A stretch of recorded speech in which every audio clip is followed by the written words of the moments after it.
Hello, I'm David Collins. Welcome back. This is about educating the family around somebody that is in a culture of addiction that they care about, and how the family can detach and protect themselves from the harm that the person that is in a culture of addiction, the person that is using, can minimize the impact that it's having on the family. So I'm going to draw a continuum here. And here I'm going to put complete abstinence, and along here I'm going to put harm reduction, and then along here I'm going to put addiction.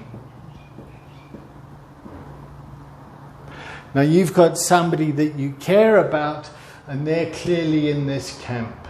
Yep, and maybe their behavior, maybe they're stealing to support their habit, maybe they're doing petty crime, maybe they're doing whatever it is that they're doing. What we're trying to do is to reduce the harm that this person's behavior is having on the family members. So I'm going to put the family here, and here we have the user, and here we're going to put the medical world. Yeah. And with the harm reduction program, after an assessment, what we're looking for is for the client to start to move across towards, hopefully, a place of complete abstinence. But the way that we measure success here is the reduction of harm. And now a lot of people have a lot of opinions about what recovery is. What we're interested in is, here's the coach, what we're interested in is what the coach thinks the family want as harm reduction. Yeah? So how can the whole family provide support to the client? Yeah? How can the family be supported?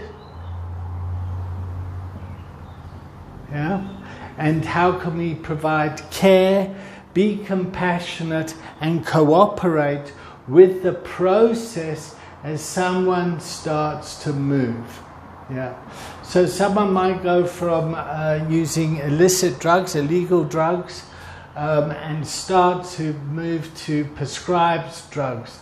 They might receive a prescription where they go onto a script, and they start to script themselves, and they start to feed, for want of a better word, their addiction from a chemist as opposed to illicit drugs.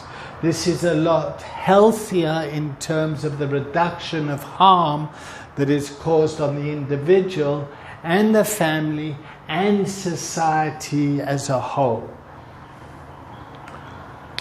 What would be great is if the person can then move towards a place of complete abstinence. Now everyone will have an opinion about that, and that takes time.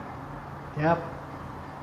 The amount of time it takes is the amount of time it takes, and we base that on the success, on what the client and the family think is a good time. Now, for something like benzodiazepines, Valium, sleeping tablets, it's very dangerous to come off quickly. You need to taper off slowly. So that might be a long period of time. Alcohol as well is dangerous to stop suddenly. The opiates and cocaine and amphetamines aren't necessarily dangerous in terms of the physical withdrawal, but what does happen is the psychological depression that comes in post-detox can have an impact which causes the client to go back out there. And so what we're looking for is ways that we can support the client physically, yes, and emotionally as they go through this process. So you as family members, what you guys need to think about is my loved one getting the help that they need, and how are they engaging with that help? And more importantly, whether they're getting the help or not, am I able to get the support and help for me? And if we can get the family members to start to change their various behaviors, the system will start to change. And we can help you with that with an assessment by bringing professionals to make the assessment to support the client and the family members in coming up with a treatment plan that works for everyone, that is based in a caring, compassionate and cooperative way.